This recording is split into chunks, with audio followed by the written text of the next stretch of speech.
Tervetuloa arkiruokaohjelman pariin. Tässä sarjassa me tehdään helppoa, nopeata ja herkullista arkiruokaa. Ja tänään me tehdään insinöörikastiketta, eli toisin sanoen jauhelijakastiketta ja perunoita. Tuu mukaan. Tämä resepti on 2 hengelle ja tässä meillä on 250 grammaa jauhelihaa, 1 keltasipuli, 2 ruokalusikallista voita, ruokalusikallinen persiljaa silputtuna, 2 valkosipulin kynttä, 1 lihaliemikuutio, 2 ruokalusikallista ihan tavallista vehnäjauhoa, ruokalusikallinen sinappia ja 2 ruokalusikallista ketsuppia. Lisäksi tietenkin oliiviöljyä, mustapippuria ja suolaa. Ja nyt aloitetaan tämän ruoan tekeminen ihan ensimmäiseksi sillä, että laitetaan päälle sitä perunankeitin vesi täältä, koska ne on varmaan kiehuu niin kuin pisimpään. Eli sitten kun se vesi kiehuu, mä lisään sinne nämä perunat. Ja siinä välissä mä pilkon tämän sipulin.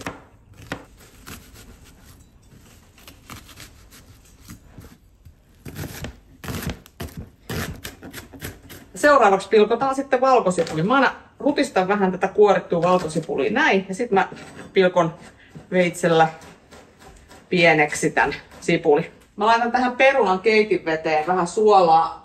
Melkein tässä kiehuu, niin se on ihan ok. Se kerkee vähän siinä sulaa. Noin.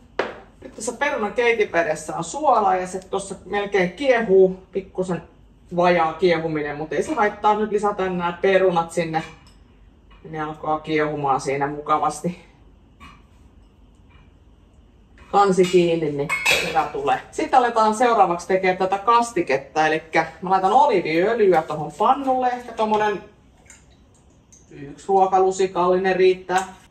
Tietenkin pannu laitetaan päälle. Näin. Sitten kun on vähän lämminnyt toi pannu, niin laitetaan siihen ensin nämä sipulit. Annetaan ihan pikkusen niitä sipuleja tässä kuulottua. Ei polteta kuitenkaan niitä. Hetken aikaa odottaa. Sitten seuraavaksi lisätään tämä valkosipuli. Ja nyt sitten katsotaan, että valkosipuli ei pääse palamaan, eli ei anneta yhtään liikaa lämpöä tuolle sipulille. Melkeinpä saman tien perään voidaan lisätä sitten tämä jauheliha.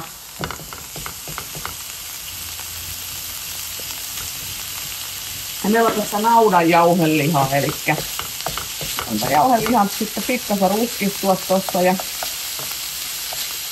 tämänhän voi tehdä myös niin, että ottaa nämä sipulit välillä tästä pannusta pois ja ruskistaa sillä välin pelkkää jauhelihaa ja sitten lisää ne sipulit siihen takaisin, mutta mä oon tottunut tekemään tän tälleen näin, niin näin se nyt tulee.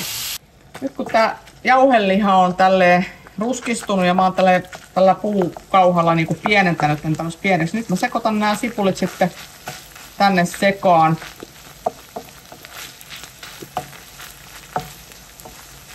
Näin. Sitten laitetaan tähän keskelle pannua seuraavaksi tää 2 ruokalusikallista voita. Tää voi antaa hyvän maun, mutta täällä on toinenkin tarkoitus, eli tästä tulee suuruste. Tähän voihin voi antaa vähän tulla väriä tähän voihin, jos haluaa. Mä en ole viime aikoina enää niin sanotusti polttanut näitä jauhoja. Mä oon tehnyt ihan sellaisen, kun se sulaa tuohon noin ja sitten mä laitan tämän jauhon. Että tähän ei välttämättä niin kuin ehkä voisi riittää tähän tää reilu ruokalusikallinenkin jauhoja. Tässä voissa vähän kypsennetään tätä jauhoa. Se menee tommoseksi mössöksi, mutta ei se haittaa. Se on ihan ok. Sitten voi sekoittaa koko tähän kastikkeeseen tai näihin lihoihin ja sipuleihin, eli koko pannu vaan sekaisin. Se on siellä jossain nyt se jauho siellä seassa. Sitten annetaan ton pannun kunnolla kuumeta niin, että se on ihan kuuma. Ja sitten lisätään vettä. Mulla on tässä nyt muutama desi vettä. Tätä täytyy katsoa, että siitä suurusteesta tulee sellainen tasainen ja hyvä. Ettei se mene liian veteläksi, mutta ettei se jää liian paksuksikaan. Että sen oikeastaan tietää vasta sitten, kun laittaa sitä vettä tänne sekaan ja näkee sen, miten se kastike rupeaa saostumaan. Nyt kun se on kuuma, niin nyt voidaan lisätä vähän vettä tänne. Ensin se näyttää tämmöiseltä aika kiiltävältä. Se pikkuhiljaa rupeaa sen jauhon kanssa saostumaan. Niin kuin näkyy, niin aika tiukkaa on. Laitoin ehkä pari desiä sitä vettä. Täytyy laittaa vielä vähän lisää. Noin. Ja tätä vettähän voi lisätä siis tähän sitten keittämisen aikana. Eli kun saadaan tähän mausteet ja muut, niin voidaan sitten lisätä vettä. Vehnäjauhoa tarvii kypsyä no vähintään se 5 minuuttia, ettei se maistu vehnäjauholle enää, mutta tämä kastike kypsyy tässä nyt semmoisen 10-15 minuuttia. Pienennetään pikkusen, ettei korisen niin paljon. Sitten tässä vaiheessa lisätään tämä lihaliemikuutio. Tämän voisi sulattaa myös veteen. Mikrossa esimerkiksi kuuma vesitilkkaa ja sitten laittaa sen tänne, mutta kyllä se sulaa tänne sekaan. Ja voi vähän tästä pienentää tällä kauhalla.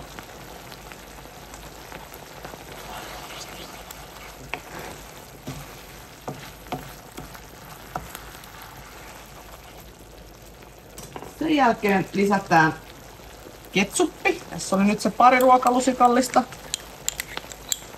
Se antaa tälle kastikkeelle ihan kivan värin, mutta myös tietenkin vähän makua.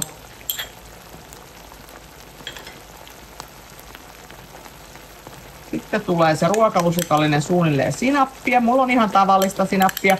Kastikkeessa noi muut laitetaan vielä tää persiljäsirppu. Ja sitten suolaa ja pippuria. Jaha, täällä on pippurissa kansi näppärästi päällä. Ja sitten sekoitetaan tää näin, nämä persiljät tänne sekaan. Pikkusen lisää vettä, on aika stiffi kastike. Ja yhteensä on nyt se 3,5-4 desiä suunnilleen vettä tonne mennyt. Sitten annetaan kiehua 5-10 minuuttia vielä. Ja lisätään vähän pippuria ja suolaa. Se on hyvä maistaa aina ennen kuin laittaa tarjolle. Kastike on kiehunut nyt jotain 15 minuuttia. Tää alkaa olemaan valmista. Nyt meillä on tää insinöörikastike valmis. Ja jos tästä haluaisi tuunata diplomi-insinöörikastikkeen, niin silloin me otettaisiin tästä maustekurkkuu tai suolakurkkuu, pilkottaisiin tää pieneksi ja sekoitettaisiin se tänne kastikkeeseen jo valmiiksi. Mutta tänään me syödään pelkkää insinöörikastiketta.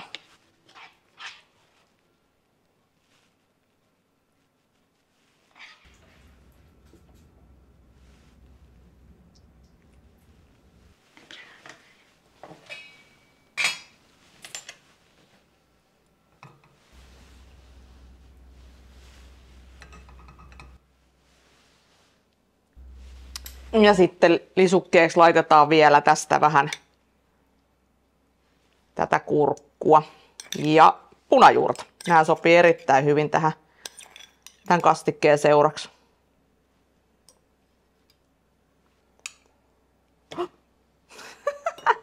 Läpsis. Noniin, sehän meni ihan kuin Strömsössä. Punajuuri on mun lempparia, mutta ei tässä sotkussa. Kiitos kun katsoit tämän jakson ja jos sä tykkäsit tästä reseptistä, niin tää löytyy täältä kokataa.comista. Ja jos et ole vielä tilannut kanavaa, niin tilaa ihmeessä kanava ja paina sitä kellon kuvaketta, niin saat aina tiedon, kun me julkaistaan uutta videoa. Ja vaikka tää resepti kavereille, niin nekin saa hyvää jauhelijakastiketta. Ei muuta kuin morjens.